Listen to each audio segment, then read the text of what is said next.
Europe will not be able to finance Ukraine's defense alone if the US halts support under President Donald Trump, stated Hungarian Prime Minister following a European leaders summit in Budapest at the European Political Community gathering. The peace camp is growing, and in the US elections, the peace camp gained significant ground. We are not talking about victory or defeat. We are talking about a ceasefire. We are talking about saving lives, about ending destruction. Those who see the war this way are now in a majority in the Western world, more so than before the US elections. This is a new situation that Europe must respond to. Orban also added that Trump's victory in the US presidential election has supposedly shifted European leaders' attitude towards the war in Ukraine. However, Belgium's Prime Minister Alexander De Croo refused Orban's statements, emphasizing the EU member states remain united in supporting Ukraine even after US elections.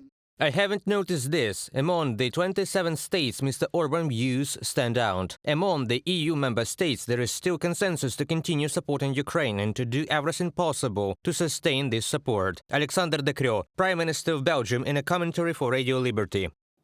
As Reuters reports, Viktor Orban is one of Donald Trump's few close allies among European leaders and was one of the few prime ministers openly hoping for Trump's victory. Over recent months, the Hungarian government has repeatedly asserted that only Donald Trump can bring an end to the Russian aggression against Ukraine. Following his phone call with Trump after the election, Orban wrote, "We have big plans for the future." Politico also reports that Orban's stance has faced criticism from the US ambassador to Hungary.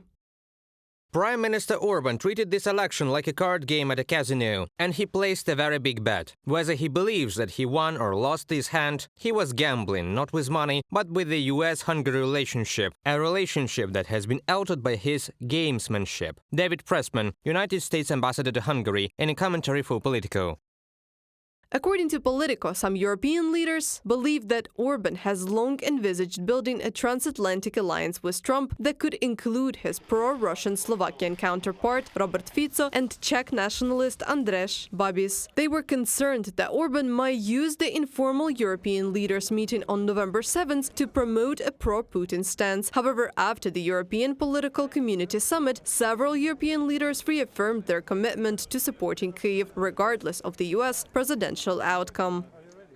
We had a good debate on this topic yesterday, on all topics, including on security, on defense. And I passed the message yesterday to Donald Trump that we would like to cooperate with him in all fields, including on Ukraine. We have to strengthen Ukraine, we have to support Ukraine, because if we do not support Ukraine, this is the wrong signal that we send to Putin, but also to some other authoritarian regimes across the world.